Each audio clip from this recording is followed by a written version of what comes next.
Mister Ashwanth Ghosh അദ്ദേഹത്തിനോടാണ് ഞാൻ പറയുന്നത്, നിങ്ങളുടെ ഈ തൊഴിൽ ഉപേക്ഷിച്ച് വേറെ വല്ലതും. സ്വാഭാവികമായിട്ടും എനിക്കും പോയി തല്ല് കൊടുക്കണമെന്ന് തോന്നിയ ഒരു വ്യക്തി തന്നെയാണ് ഞാൻ. തിരുത്തി പറയിപ്പിക്കും. തെറ്റ് പറ്റി എന്നുള്ളൊരു സമ്മതപത്രം അയാൾ അദ്ദേഹത്തിന്റെ സോഷ്യൽ മീഡിയയിൽ ഇടണം. വ്യക്തിഹത്യ ചെയ്യുന്ന നിലയിലേക്ക് പോയാൽ ഒരു കാരണവശാലും അനുവദിക്കില്ല. അതിന് ഏതറ്റം വരെ പോകാനും സിയാദ് ഖോക്കർ എന്ന പ്രൊഡ്യൂസർ ഫെഫ്കയുടെ തൊഴിലാളികളുടെ വരെയും ഇതിനെതിരായിട്ട് ഭീഷണിയുടെ സ്വരമെങ്കിൽ ഭീഷണിയുടെ സ്വരം എന്ന് ആവർത്തിച്ച് പറയുന്നു. എന്തിനും തയ്യാറായിട്ടിരിക്കുന്ന സിയാദ് ഖോക്കറിന്റെ ഈ യുദ്ധം ഇവിടെ അവസാനിക്കുന്നില്ല.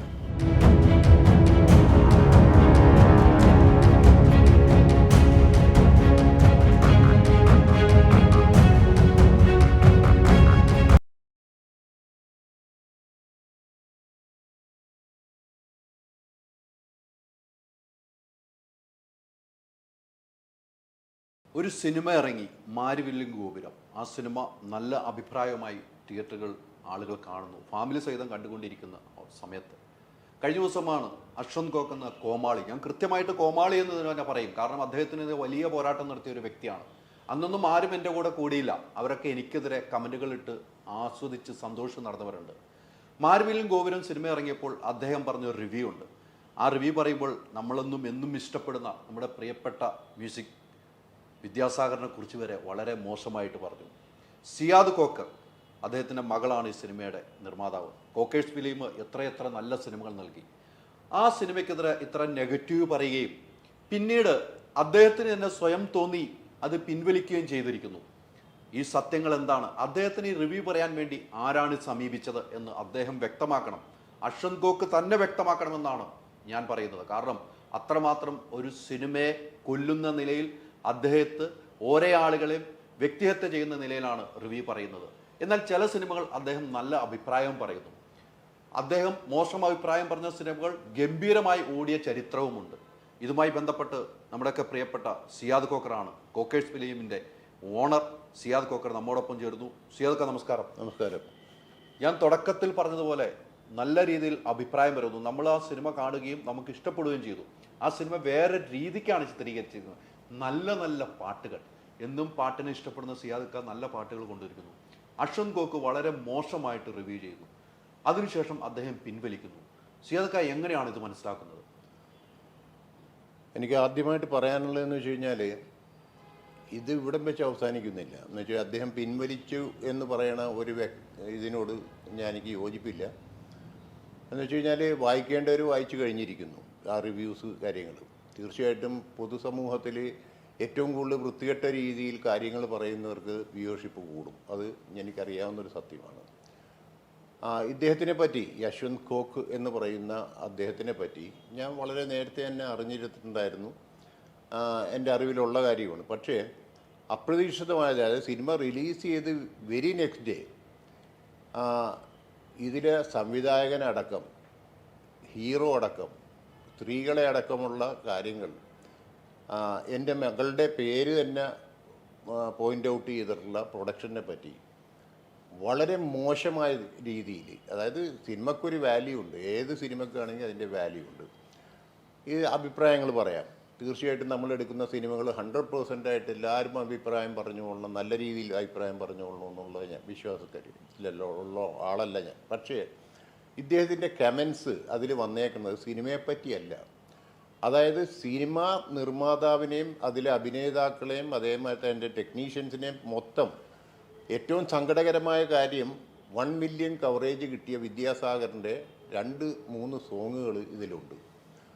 അതുവരെയും അദ്ദേഹത്തിനെ പുച്ഛിച്ച് തള്ളിക്കൊണ്ടാണ് ഇദ്ദേഹം അവിടെ കമൻറ്റ് ഇട്ടേക്കുന്നത്. അതായത് സിനിമ നശിക്കണം എന്നുള്ള ഉദ്ദേശം മാത്രമാണ് അദ്ദേഹത്തിനുള്ളത്. എനിക്കത് കേട്ടതിന് ശേഷം, ഞാനത് കേട്ടിട്ടാണ് സംസാരിക്കുന്നത്, അല്ലാതെ ഹിയർസേ അല്ല, ആരും പറയണ കേട്ടിട്ട് സംസാരിക്കുന്ന ആളല്ല ഞാൻ.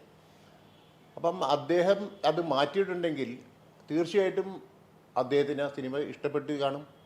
അതൊരു തെറ്റുതിരുത്തലായിരിക്കാം. പക്ഷേ ഈ യുദ്ധം ഇവിടെ അവസാനിക്കുന്നില്ല. എനിക്കത്രേ പറയാനുള്ളൂ. എന്ന് വെച്ച് കഴിഞ്ഞാൽ ഞാൻ ഇത് ഒരു കാര്യമില്ലാതെ ആരുടെങ്കിലും കാര്യങ്ങളിൽ ഇടപെട്ട് സംസാരിക്കുന്ന ആളല്ല ഞാൻ. പക്ഷേ ഇങ്ങനെ ഒരു റിവ്യൂ, പേഴ്സണൽ സ്വാതന്ത്ര്യമുണ്ട്, അവർക്ക് എന്ത് വേണമെങ്കിലും പറയാം. പക്ഷേ ഇതേമാതിരി നീചമായ സ്ഥിതിയിൽ മിമിക്രി ആർട്ടിസ്റ്റ് മിമിക്രി ചെയ്യുന്ന മാതിരി ഒരു റിവ്യൂ ഇടൽ, ചിലപ്പോൾ അത് വ്യൂവർഷിപ്പിന് കിട്ടാൻ വേണ്ടിയാ, യൂട്യൂബിൽ നിന്നുള്ള ഉപജീവന മാർഗം കണ്ടെടുത്താൻ വേണ്ടിയായിരിക്കാം. പക്ഷേ ഒരാളുടെ ഒരു പ്രോഡക്റ്റിനെ നശിപ്പിക്കുന്ന രീതിയിലാക്കുവാനാണെങ്കിൽ അതിനതിൻ്റെ മാർഗങ്ങൾ എനിക്കും സ്വീകരിക്കാനുള്ള റൈറ്റുണ്ട്. ഞാനും ജനാധിപത്യത്തിൽ വിശ്വസിക്കുന്ന ആളാണ്. ജനാധിപത്യത്തിൽ വളരെ നല്ല രീതിയിൽ തന്നെ അത് പ്രതികരിക്കാനുള്ള ശക്തിയും കാര്യങ്ങളും ഒക്കെ എനിക്കുമുണ്ട്. ഞാനത് കാരണം ഇത് ഇദ്ദേഹത്തിൻ്റെ പിന്മാറ്റമല്ല ഞാനിതിൽ വിലയിരുത്തുന്നത്. ഇതിൽ വിലയിരുത്തുന്നത് ഇദ്ദേഹത്തിന് ഇനിയും സമയമുണ്ട്. ഈ സിനിമ കണ്ട് വ്യക്തമായിട്ട് ഒരു അഭിപ്രായം, സിനിമയുടെ ആയിട്ടുള്ള അഭിപ്രായം അദ്ദേഹം പറയണം. അല്ലെങ്കിൽ 10 ഓഡിയൻസിനോട് ചോദിച്ചുള്ള അഭിപ്രായം പറയണം. എനിക്ക് വളരെ സന്തോഷവാനാണ് ഞാനിപ്പം. എന്ന് വെച്ച് കഴിഞ്ഞാൽ ഇന്നലെ വരെ എറണാകുളം സിറ്റിയിലുള്ള മെജോറിറ്റി തിയേറ്റേഴ്സും ഫുള്ളാണ്. ഇതൊരു ഗിമിക്സ് കാണിച്ചോ അല്ലെങ്കിൽ ഏതെങ്കിലും വിധത്തിൽ കാണിച്ചുകൊണ്ടുള്ള ആൾക്കാരെ കയറ്റിക്കൊണ്ടുള്ള ഒരു പ്രവണത ഞാൻ ചെയ്തിട്ടില്ല ഇതുവരെ. അപ്പം അത് യാഥാർത്ഥ്യമാണ്. അത് സിനിമ എൻജോയ് ചെയ്യുന്നുണ്ട്. ഫാമിലികൾ വളരെയധികം ആകർഷകരാകുന്നുണ്ട്. ഇതിൽ ഈ മാരിവില്യം ഗോപുരങ്ങൾ എന്ന് പറയുന്ന സിനിമ നോട്ടീസ് ചെയ്തിട്ടുണ്ട്, അതിൻ്റെ പബ്ലിസിറ്റി കാര്യങ്ങളെല്ലാം കൊണ്ട്. ഇതൊരു കട്ടപ്പാട് ഉള്ള, അതായത് ഒരു വളരെ അധികം ആൾക്കാരുടെ പ്രയത്നമാണ് ഒരു സിനിമ എന്നുള്ളത്. ഒരുപക്ഷെ എൻ്റെ ടീമിലെ ഈ പറഞ്ഞ എൻ്റെ കൂടെ ദിവസവേതനത്തിന് ഫെഫ്കയിലെ തൊഴിലാളികളിൽ വരെയും ഇതിന് എഗനിസ്റ്റായിട്ട് ചിലപ്പം റിയാക്ട് ചെയ്തിരിക്കും. അതിന് ഞാൻ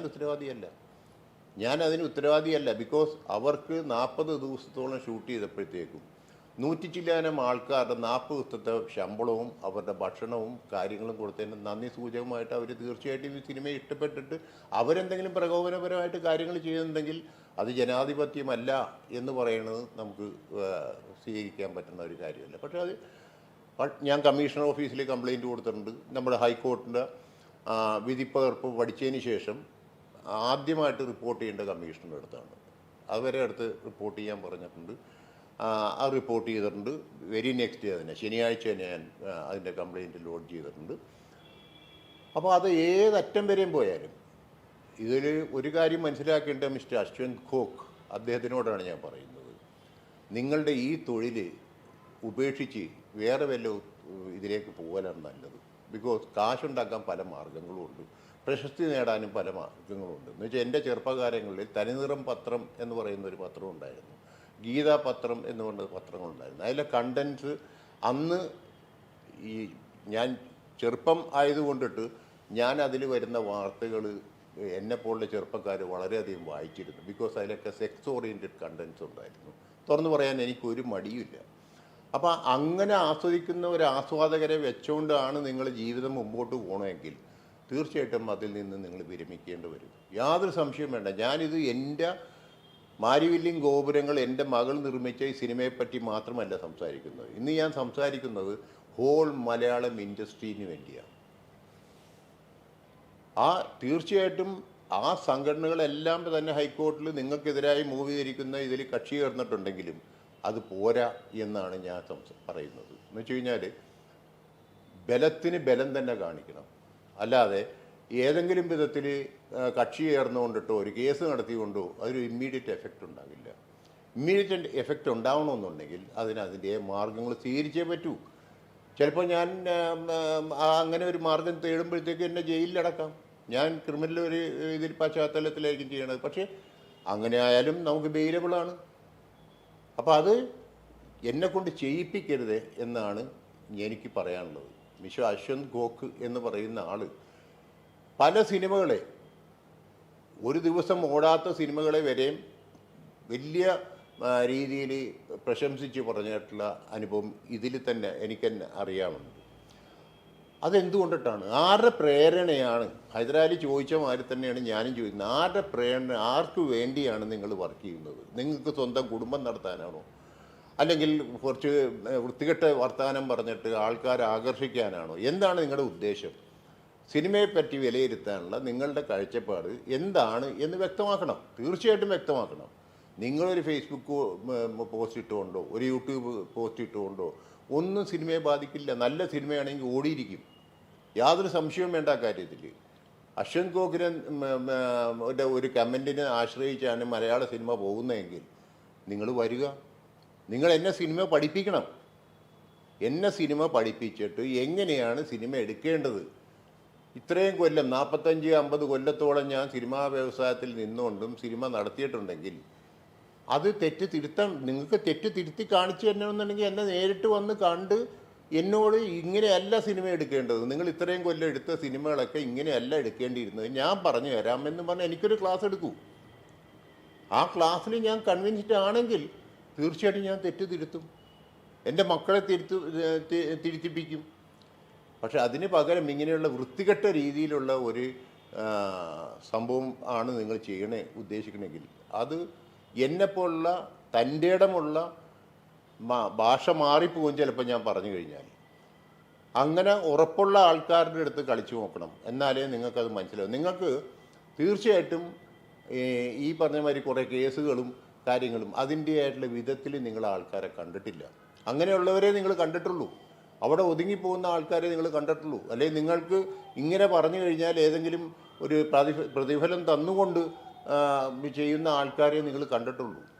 അപ്പോൾ അത് കാരണം തീർച്ചയായിട്ടും ഇത് നിങ്ങൾക്ക് ഏത് രീതിയിൽ എടുക്കാം, വെല്ലുവിളിയായിട്ട് എടുക്കാം, ഇല്ല നിങ്ങൾക്ക് എന്നെ സിനിമ പഠിപ്പിക്കാനുള്ള ഒരു അവസരമായിട്ട് എടുക്കാം. നിങ്ങൾ സിനിമ പഠിപ്പിച്ചു കഴിഞ്ഞ് കഴിഞ്ഞാൽ അങ്ങനെ ഒരു സിനിമ എടുത്തിട്ട് ഞാൻ വലിയ സാമ്പത്തികമായിട്ട് വലിയ ഗണത്തിൽ എത്തിച്ചേരുന്ന ഒരു പ്രൊഡ്യൂസർ ആക്കാൻ വേണ്ടി നിങ്ങൾ സഹായിക്കാം. അതിന് പകരം സിനിമയെ മൊത്തത്തിൽ ഒരുമാതിരി നികൃഷ്ടമായ രീതിയിൽ ചെയ്യുന്നത് അത് ആണുങ്ങളോടുള്ള കളി അപ്പോഴേ നിങ്ങൾക്ക് മനസ്സിലാവുള്ളൂ മിസ്റ്റർ അശ്വന്ത് ഘോഷ്. തീർച്ചയായിട്ടും ഇപ്പോൾ സിയാദ് ഖാൻ പറഞ്ഞൊരു കാര്യം, വെല്ലുവിളിയാണെങ്കിൽ വെല്ലുവിളിയായിട്ട് ഏറ്റെടുക്കാം, ഏത് രീതിക്കും ഏറ്റെടുക്കാമെന്ന് സിയാദ് ഖാൻ പറഞ്ഞിട്ടുള്ള അതൊരു തൻ്റെ ഇടമുള്ള ഒരു നിർമ്മാതാവാണ് പറയുന്നത്. ഇവിടെ ഏറ്റവും വലിയ പ്രശ്നമുണ്ട് സിയാദ് ഖാൻ, പല നിർമ്മാതാക്കളും, ഞാൻ ഓപ്പണായിട്ട് പറയാം, പല നിർമ്മാതാക്കളും ചില സിനിമയെ ഈ അശ്വന്ത് ഘോഷ് വലിയ രീതിയിൽ നല്ല രീതിക്ക് പറയും. ഇപ്പം സിയാദ് ഖാൻ പറഞ്ഞ പോയിരുന്നത് അതെടുത്ത് കട്ട് ചെയ്ത് ഈ അശ്വന്ത് ഘോഷിനെ പ്രൊമോട്ട് ചെയ്യുന്ന നിരവധി നിർമ്മാതാക്കൾ ഇവിടെയുണ്ട്. അവന് കൂട്ടു നിൽക്കുകയല്ലേ എന്നൊരു ചോദ്യം, പ്രസക്തമായ ചോദ്യമാണ്. അല്ല, തീർച്ചയായിട്ടും. എന്ന് വെച്ച് കഴിഞ്ഞാൽ ഞാൻ ഇതിൻ്റെ ഈ അശ്വന്ത് ഘോഷിൻ്റെ പ്രവൃത്തികളുടെ പിന്തുടരുന്നത് എൻ്റെ സിനിമയെ എനിക്ക് ബാധിക്കുന്ന വിധത്തിൽ വന്നതിന് ശേഷമാണ് പിന്തുടരുന്നത്. പല രഹസ്യങ്ങളും എനിക്കറിയാം, ഇപ്പോൾ പല രഹസ്യങ്ങളും അറിയാം. എന്ന് വെച്ച് കഴിഞ്ഞാൽ ആരൊക്കെ ഇയാളെ പ്രൊമോട്ട് ചെയ്യുന്നുണ്ട്, എന്തൊക്കെ പ്രൊമോട്ട് ചെയ്യുന്നുണ്ട്, ഇയാളുടെ ചെല്ലും ചെലപ്പിനും കൊടുക്കുന്നതിനെ പറ്റി എനിക്ക് നിങ്ങൾ സൂചിപ്പിച്ച മാതിരി തന്നെ ഒരു സിനിമക്ക് ആ സിനിമ എന്താണെന്നറിയാം, എൻ്റെ സുഹൃത്ത് തന്നെയാണ്. പക്ഷേ ഇദ്ദേഹത്തിൻ്റെ കട്ടിങ്സ് ഇട്ടിട്ടാണ് അതിൻ്റെ പ്രൊമോഷൻ നടത്തുന്നത്. മനസ്സിലായ? ഇതിലും ഭേദം മഞ്ഞപ്പത്രം നടത്തലല്ലേ? ആണത്തമുള്ളവരുടെ ഒരു പ്രവൃത്തിയല്ല അതാരായാലും ഞാൻ വിമർശിക്കുക മാത്രമല്ല, പൊതുവേദിയിൽ ഞാനത് ക്വസ്റ്റ്യൻ ചെയ്യുകയും ചെയ്യും, അതിൽ യാതൊരു സംശയവും വേണ്ട. പക്ഷേ ഞാനിത് പറയുന്നത് എൻ്റെ സംഘടനകളെല്ലാം തന്നെ, ഞാൻ പ്രൊഡ്യൂസറാണ്, ഡിസ്ട്രിബ്യൂട്ടറാണ്, എക്സിബിറ്റർ ആയിരുന്നു. പക്ഷേ ഇതിൽ മലയാള സിനിമയുടെ താല്പര്യം പരിഗണിച്ച് നിൽക്കുന്ന ആർട്ടിസ്റ്റും ടെക്നീഷ്യൻസ് അടക്കമുള്ളവർ ഇത് എൻ്റെ ഈ ഇൻ്റർവ്യൂ കേട്ടതിന് ശേഷം അവരും റിയാക്ട് ചെയ്യണം. എൻ്റെ തൊഴിലാളികളെന്ന് ഞാൻ പറയുള്ളൂ. സിനിമയിൽ എൻ്റെ കൂടെ വർക്ക് ചെയ്തിരിക്കുന്ന 10,000-കണക്കിന് ആൾക്കാരുണ്ട്. നിങ്ങൾക്കറിയാമല്ലോ, 1985 സിനിമ തുടങ്ങുന്നത്. അതുതൊട്ട് ഇന്ന് വരെയുള്ള എൻ്റെ സിനിമകളിൽ വർക്ക് ചെയ്തിരിക്കുന്ന ആൾക്കാർ മുഴുവനും ഇതിനെതിരെ പ്രതികരിക്കും. അത് എൻ്റെ പ്രേരണയോ ഞാൻ കാശ് കൊടുത്ത് ഇതൊക്കെ കാര്യങ്ങളൊന്നും ആയിരിക്കില്ല. അത് പ്രതികരിക്കും, യാതൊരു സംശയവും വേണ്ട. പ്രത്യേകിച്ച് ഈ സിനിമയിൽ വർക്ക് ചെയ്തിരുന്ന ടെക്നീഷ്യൻസ് മുമ്പോട്ട് വന്നിട്ടുണ്ട്, എൻ്റെ അടുത്ത് സമീപിച്ചിട്ടുണ്ട്. ഞാൻ അവരെയൊക്കെ തടുത്ത് നിർത്തിക്കൊണ്ട് ഇത് ഞാൻ കൈകാര്യം ചെയ്യാം. ഇപ്പോൾ ഞാൻ ഉള്ളിൽ പൊക്കോട്ടെ, അവരെന്തിനാ ഒരു ദിവസത്തെ പണി കഴിഞ്ഞ് ജയിലിൽ കിടക്കേണ്ട കാര്യം? ഞാൻ മുമ്പോട്ട് ഇറങ്ങി, ഞാൻ ജയിലിൽ കിടക്കാൻ തന്നെ തയ്യാറായിട്ടാണ് നിൽക്കുന്നത്. ഇതിൻ്റെ അന്ത്യം വേണം. മലയാള സിനിമയ്ക്ക് ഒരു പ്രശ്നമല്ല, സ്വന്തം സിനിമയ്ക്ക് വേണ്ടി മാത്രമല്ല. തീർച്ചയായിട്ടും എൻ്റെ ഈ മാരിവില്യം ഗോപുരങ്ങൾ എന്ന് പറയുന്ന സിനിമയ്ക്ക് വേണ്ടി മാത്രമല്ല ഞാൻ സംസാരിക്കുന്നത്. ഇത് ഒരു നികൃഷ്ടമായ, എനിക്ക് ഇങ്ങനെ ഇത് കണ്ട് ഞാൻ പറഞ്ഞല്ലോ, ഞാൻ ഈ ഓൺലൈനിലോ അല്ലെങ്കിൽ ഇതേമാതിരിയുള്ള അശ്വന്ത് ഘോഷിൻ്റെ ഇതിലോ ഒന്നും ഞാൻ ഇതുവരെ പ്രതികരിക്കാനും പോയിട്ടില്ല, മറ്റുള്ള കാര്യങ്ങളിൽ അയാളുടെ രീതികളെ പറ്റി പഠിക്കാനായിട്ടോ അല്ലെങ്കിൽ ഏതെങ്കിലും ഫേസ്ബുക്കിലോ മറ്റുള്ളതിലോ ഞാൻ പോയിട്ടില്ല. എനിക്ക് അതിൻ്റെ ആവശ്യമില്ല. ഞാൻ ചെയ്യുന്ന പ്രവൃത്തി എന്താണെന്ന്, എൻ്റെ സിനിമ എന്താണെന്ന് എനിക്ക് മനസ്സിലാക്കിക്കൊണ്ട് തന്നെ, അല്ലെങ്കിൽ എൻ്റെ മകളിപ്പോൾ ചെയ്തിരിക്കുന്ന സിനിമ എന്താണെന്ന് മനസ്സിലാക്കി തന്നെയാണ് ഞാൻ നിൽക്കുന്നത്. എന്തായാലും വൾഗറായിട്ടുള്ള ഒരു ഡയലോഗ് വരെ ആ സിനിമയിലില്ല. കുടുംബ പ്രേക്ഷകർ ഒന്നടങ്കം സ്വീകരിച്ചിരിക്കുന്നു എന്ന് വെച്ച് കഴിഞ്ഞാൽ എൻ്റെ കൂടെ നിൽക്കുന്നവരെല്ലാവരും മുമ്പിൽ, അല്ല ഞാനിതൊരു പ്രഹസനമായിട്ട് പറയുന്നതല്ല. ഇന്നലെ ലുലു മോളിലും ഒബ്രോണിലും വനിതാ വിനിതയിലും സവിതയിലും അതേമാതിരി തന്നെ ഫോറം മോളിൽ ഏറ്റവും പുതിയതായിട്ട് തുടങ്ങിയ സെൻട്രൽ സ്ക്വയർ മോളിലും എല്ലാം തന്നെ എൻ്റെ സുഹൃത്തുക്കൾ പോയിട്ട് അവരുടെ റിയാക്ഷൻ മനസ്സിലാക്കിയതാണ്. എൻ്റെ പല ആൾക്കാരും അവിടെ പോയിരുന്ന് പൊട്ടിച്ചിരിച്ചുകൊണ്ടും, എന്നാൽ അതിൽ വന്നേക്കുന്ന ഏറ്റവും വലിയൊരു കാര്യം പല യങ്സ്റ്റേഴ്സിൻ്റെ കമൻറ്റ് വന്നേക്കണത്, ഇങ്ങനെ ഒരു അണ്ടർസ്റ്റാൻഡിംഗ് ഉള്ള പാരൻസ് ഇന്നത്തെ കാലത്തുണ്ടെങ്കിൽ ഞങ്ങൾ രക്ഷപ്പെട്ടേനെ എന്നുവരെ പറയുന്ന ഒരു ഇതിവൃത്തമാണ് അതിലുള്ളത്. അതിൻ്റെ കഥാമൂല്യം അത്രയും സ്ട്രോങ് ആണ്. അല്ലാതെ ഒരു സിനിമ എടുത്ത് കുറേ കാശുണ്ടാക്കാമെന്നുള്ളതിലല്ല. എന്നെ മനസ്സിലാക്കുന്ന, എൻ്റെ സിനിമയെ മനസ്സിലാക്കുന്ന ഹൈദരാലി പോലുള്ള പല പ്രേക്ഷകരുണ്ട് ഇവിടെ കേരളത്തിൽ. ആ പ്രേക്ഷകരെല്ലാം തന്നെ ഒന്നേരംഗം പറയുന്നു, തീർച്ചയായിട്ടും ഞാനെടുക്കുന്ന എല്ലാം നല്ല ഏറ്റവും ക്വാളിഫൈഡ് സിനിമയാണെന്ന് അവകാശപ്പെടാൻ ഞാൻ ആളല്ല, ഒരിക്കലും ഞാൻ ആളല്ല. പക്ഷേ അതിലൊക്കെ ഞാൻ വൃത്തിയായിട്ടുള്ള സിനിമകൾ എടുത്തിരിക്കുന്നു. നഷ്ടങ്ങൾ വരുമ്പോഴത്തേക്ക് അത് ഇദ്ദേഹം ചെയ്യുന്ന മാതിരി ഒരുമാതിരി എന്തെന്നാ പറയുക, അശ്ലീല രംഗങ്ങളും അശ്ലീല ഭാഷകളും അശ്ലീല മിമിക്രികളും ചെയ്ത് ജീവിക്കേണ്ട ഒരു ഗതികേട്ടിലേക്ക് ഞാൻ വന്നിട്ടില്ല. സിനിമയെ ഞാൻ അങ്ങനെ ഉപയോഗിച്ചിട്ടില്ല. നഷ്ടങ്ങൾ വന്ന് എന്നാൽ ലാഭം ഉണ്ടാക്കാൻ വേണ്ടി ഏതെങ്കിലും മറ്റുള്ള സ്ത്രീകളുടെ മറ്റുള്ള ഭാഗങ്ങൾ കാണിച്ചുകൊണ്ടും സിനിമ എടുക്കാം, അങ്ങനെ കാശുണ്ടാക്കാം എന്ന് ഇദ്ദേഹം ചിന്തിക്കുന്ന മാതിരി ഞാൻ ചിന്തിക്കത്തില്ല. പിന്നെ ഞാനും അദ്ദേഹം തമ്മിലുള്ള വ്യത്യാസം എന്താ? അപ്പം അശ്വന്ത് ഗോക്കിനോട് എനിക്ക് ഒന്നേ പറയാനുള്ളൂ, ഇത് മാച്ച് കളയലല്ല ശരി. അദ്ദേഹം ഈ സിനിമ കണ്ട് ഒരു വ്യക്തമായിട്ടുള്ള ഇതിടണം, പോസ്റ്റ് ചെയ്യണം, റീപോസ്റ്റ് ചെയ്യണം. എനിക്ക് അബദ്ധം പറ്റി. ആ അബദ്ധം ഞാൻ ഇതിൽ കൂടെ എനിക്ക് ക്ഷമയും കാര്യമൊന്നും വേണ്ട, തിരുത്തി പറയുക, പറയിപ്പിക്കും. പാമ്പിനെ കൊണ്ട് വിഷം അത് തീർച്ചയായിട്ടും ഞാൻ ചെയ്യും. എൻ്റെ മനസ്സിലാക്കുന്ന എൻ്റെ സിനിമാ സുഹൃത്തുക്കളാണെങ്കിലും പൊതുജനങ്ങളാണെങ്കിലും അറിയാം, അവർക്ക് എല്ലാവർക്കും അറിയാം ഞാൻ പറയുന്നതിൽ കഥയുണ്ട്, ഞാൻ പറയുന്ന ചെയ്തിരിക്കുന്ന മനുഷ്യനാണ്. ജീവിതത്തിൽ അശ്വന്ത് ഗോക്ക് ഇട്ട റിവ്യൂ പിൻവലിച്ചിട്ടില്ല. ഈ അശ്വന്ത് ഗോക്കിന്റെ ജീവിതത്തിൽ ഇട്ട റിവ്യൂ പിൻവലിച്ചിട്ടില്ല. അങ്ങനെ ആരെങ്കിലും എന്തെങ്കിലും പറഞ്ഞാൽ വീണ്ടും വീണ്ടും വീഡിയോ ചെയ്യുന്ന അശ്വന്ത് ഗോക്ക് ഇത് പിൻവലിക്കണമെങ്കിൽ അശ്വന്ത് ഗോക്കിന് തെറ്റുപറ്റിയത് തന്നെയാണ്. തീർച്ചയായിട്ടും എന്ന് വെച്ചാൽ പൊതുജനങ്ങൾ പറഞ്ഞിട്ടുണ്ടാവും, ഇവരുടെ ഫോളോവേഴ്സ് തന്നെ പറഞ്ഞിട്ടുണ്ടാവും. ചിലപ്പം നിങ്ങൾ വളരെ മോശമാണ് ആ പറഞ്ഞ സിനിമ ഞാൻ കണ്ടു, അങ്ങനെയല്ല, എൻ്റെ ഭാര്യയ്ക്കും കുട്ടികൾക്കും ഇഷ്ടപ്പെട്ടു, ഇത് മനോഹരമായ ഗാനങ്ങളാണ് എന്ന് പറഞ്ഞിട്ടുണ്ടാവും. അദ്ദേഹം എവിടെ ഉണ്ടെന്ന് പബ്ലിഷ് ചെയ്യട്ടെ. നേരിട്ട് പോകാൻ തയ്യാറാണ്. നേരിട്ട് വന്ന് ഞാൻ പോയി സംസാരിക്കാൻ തയ്യാറാണ്. അദ്ദേഹത്തിൻ്റെ എൻ്റെ ക്ഷണം, ഞാൻ ചെറിയ ആളായതുകൊണ്ട് അദ്ദേഹം വലിയ പൊസിഷനിൽ കഴിയുന്ന ഒരാളായതുകൊണ്ടിട്ട് ചിലപ്പോൾ അദ്ദേഹത്തിന് എൻ്റെ അടുത്ത് വരാൻ മടിയുണ്ടാവും.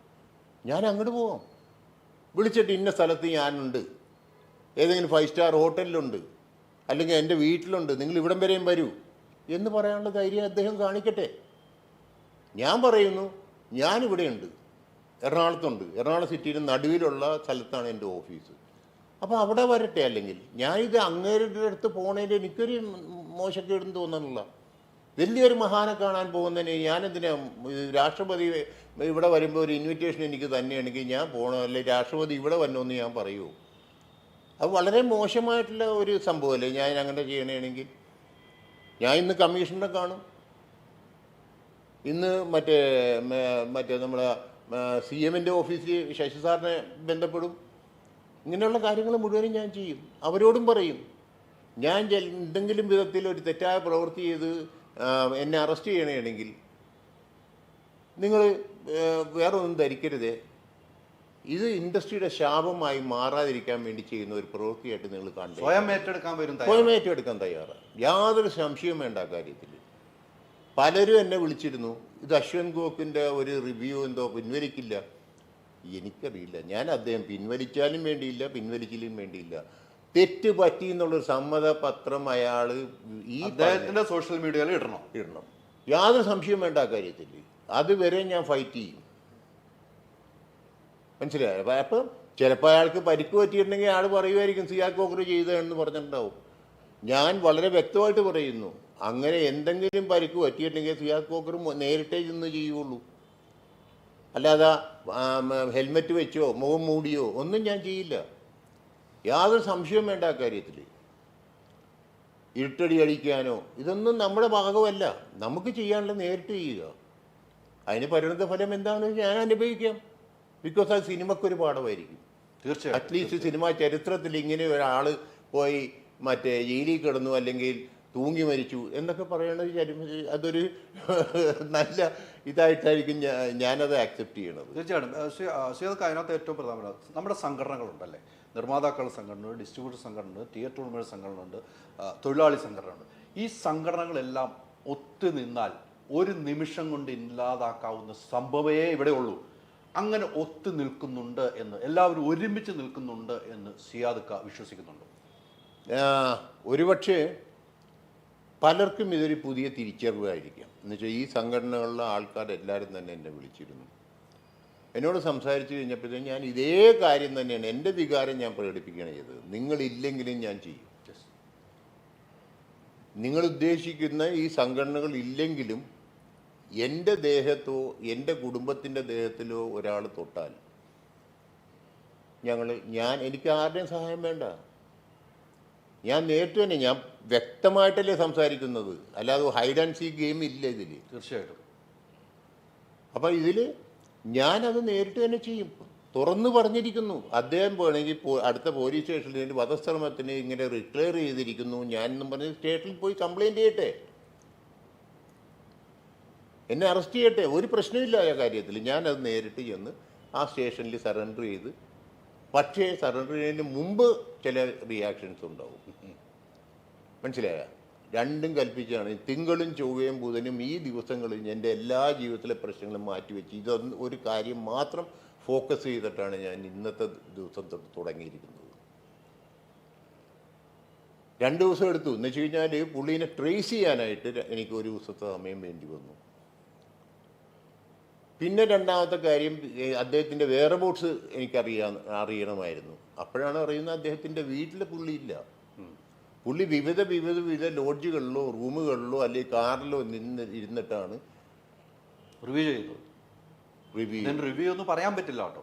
സിനിമ റിവ്യൂ അല്ല ഞാൻ പറഞ്ഞ ഒരു കുടുംബത്തിനെ ഇല്ലാതാക്കുക, അതാ സിനിമയെ ഇല്ലാതാക്കുന്ന വിധത്തിലാണ്. അതാണ് റിവ്യൂ.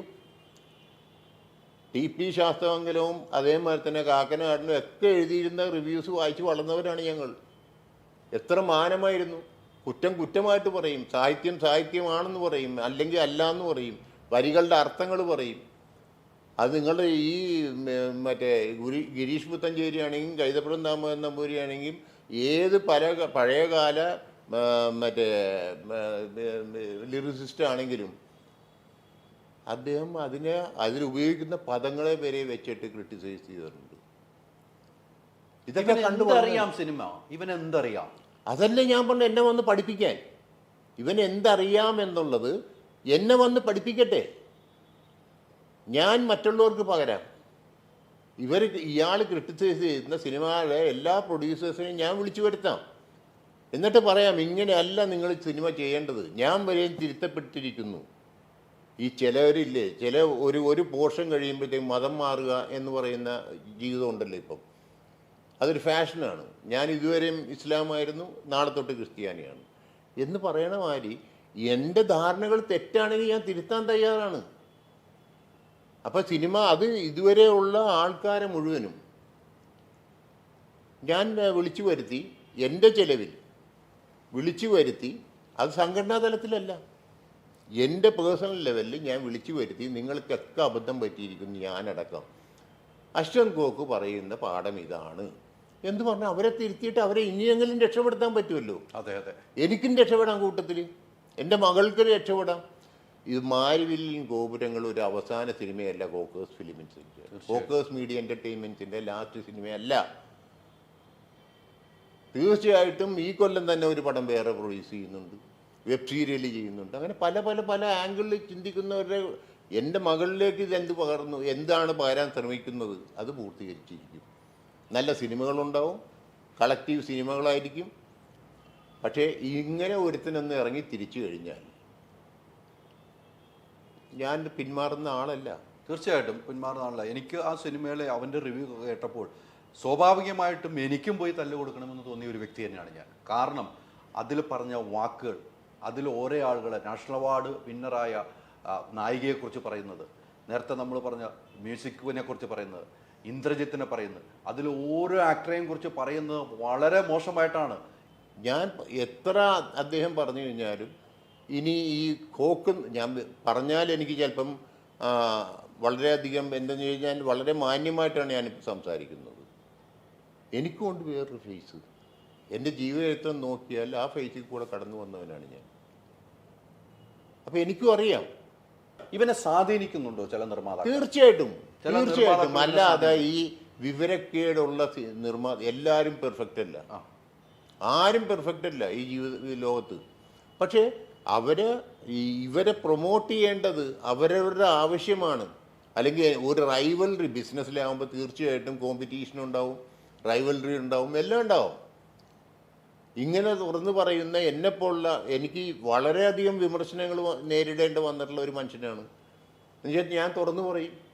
അത് സംഘടനയ്ക്ക് വേണ്ടിയും സംഘടനയുടെ ഉള്ളിൽ നിന്നിട്ട് സംഘടന നേതാക്കൾ തന്നെ വിമർശിക്കും. അത് അവരുടെ മുഖത്ത് നോക്കിയാണ് പറയുന്നത്. അതിനുള്ള ആണത്തം കാണിക്കണം. എൻ്റെ പോയിന്റ് അതാണ്.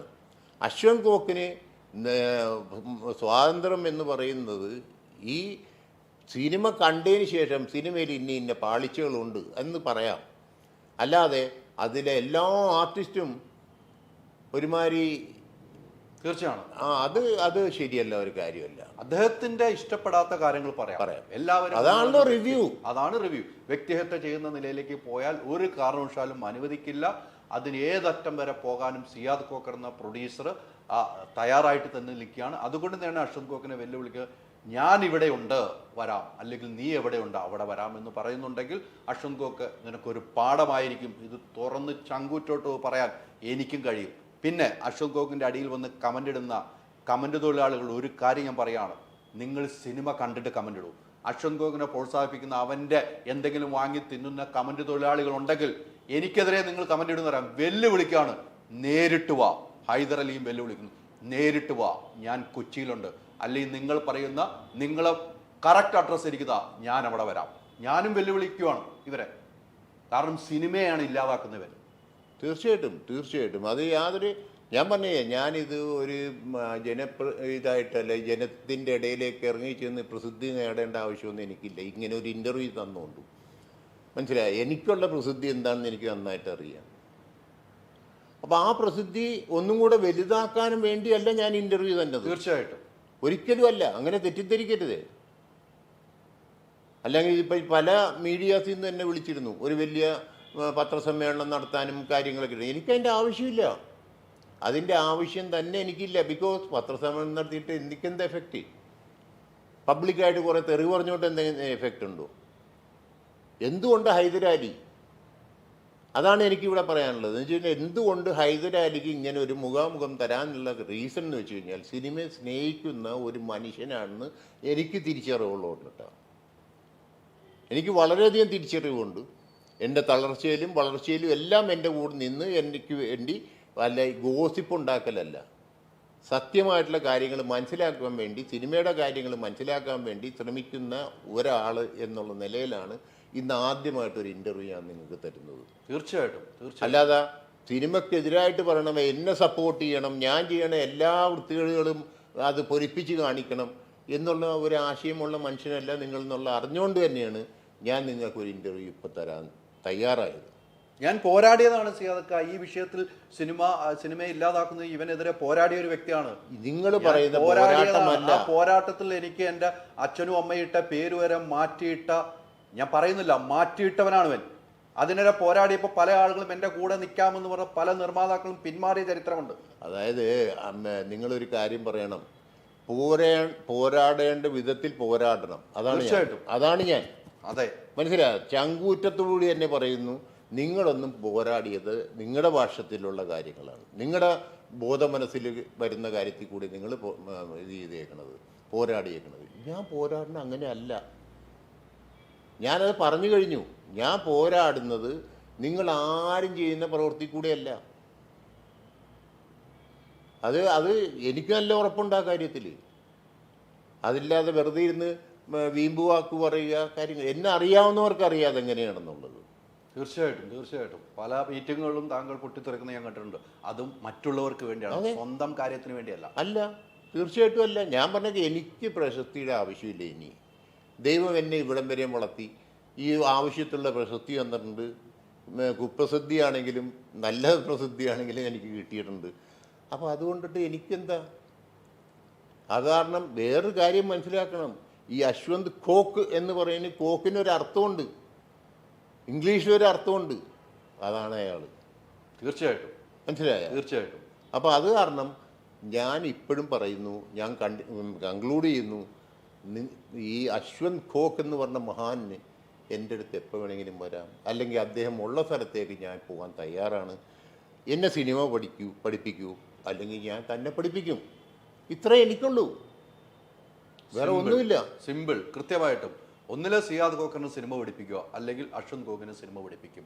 ഇദ്ദേഹത്തെ വെച്ച് പല ആളുകളും പല ഇൻ്റർവ്യൂ എടുക്കുന്നുണ്ടെങ്കിൽ അവരും ചിന്തിക്കുക, സിനിമാ വ്യവസായത്തെ തകർക്കുന്നവനെ വെച്ച് ഇൻ്റർവ്യൂ എടുക്കുമ്പോഴും അവനെ വിളിച്ച് ചർച്ച നടത്തുമ്പോഴും ഇല്ലാതാകുന്ന ഒരു വ്യവസായത്തെയാണ്, അവനെ വളർത്തുകയാണ് എന്ന് നിങ്ങൾ മനസ്സിലാക്കുക. എന്തായാലും മാരിവില്ലിൻ ഗോപുരം എന്ന സിനിമ നല്ല സിനിമയായിട്ട് തിയേറ്ററിൽ ഓടുന്നുണ്ട്. അത് പ്രേക്ഷകർ കണ്ടിട്ടില്ലെങ്കിൽ കാണുക. കണ്ടിട്ട് ഇപ്പോൾ സിയാദ് ഖോഖർ ഇവിടെ ഇരുന്ന് പറയുന്നത് സത്യമാണെങ്കിൽ നിങ്ങൾ പിന്തുണയ്ക്കുക എന്നല്ലാതെ അശ്വന്ത് ഘോഷിന്റെ വാക്ക് കേട്ട് സിനിമയ്ക്ക് പോകുന്നവരുണ്ടെങ്കിൽ നിങ്ങൾക്ക് തെറ്റുപറ്റിയിരിക്കുന്നു. അതുകൊണ്ട് തന്നെയാണ് അശ്വന്ത് ഘോഷ് ഈ റിവ്യൂ പിൻവലിച്ചതെന്ന് സത്യസന്ധമായിട്ട് എനിക്ക് പറയാൻ കഴിയും. ഭീഷണിയുടെ സ്വരമെങ്കിൽ ഭീഷണിയുടെ സ്വരം എന്ന് ആവർത്തിച്ച് പറയുന്നു. എന്തിനും തയ്യാറായിട്ടിരിക്കുന്ന സിയാദ് ഖോഖറിനെ പോലുള്ള ഈ പ്രൊഡ്യൂസറിനെതിരെ വിരൽ ചൂണ്ടിയാൽ ആ വിരൽ എന്താവും എന്നുള്ളത് കൃത്യമായിട്ട് അദ്ദേഹം മറുപടി പറയുന്നുണ്ട്. അതോടൊപ്പം തന്നെ സംഘടനകൾ എല്ലാവരും ഇതിനൊപ്പം നിന്ന് അദ്ദേഹത്തിനെതിരെയുള്ള പോരാട്ടത്തിൽ ഇദ്ദേഹത്തിന് പിന്തുണയ്ക്കണമെന്നും ഞാൻ ഒരു സിനിമ പ്രേമി എന്ന നിലയിൽ നിങ്ങളോട് അഭ്യർത്ഥിക്കുകയാണ്. വരും ദിവസങ്ങൾ ഇത് തീരുന്നില്ല. ഇദ്ദേഹത്തിനെതിരെയുള്ള നടപടിയുമായി മുന്നോട്ട് പോകാൻ തന്നെ സിയാദ് ഖോഖറും സംഘടനകളും തയ്യാറാവും. അതോടൊപ്പം തന്നെ ഞാൻ ഉൾക്കൊള്ളുന്ന മൂവി വേൾഡ് മീഡിയയും ഉണ്ടാകുമെന്ന് താങ്കൾക്ക് ഉറപ്പ് നൽകുകയാണ്. Thank you very much. Thank you.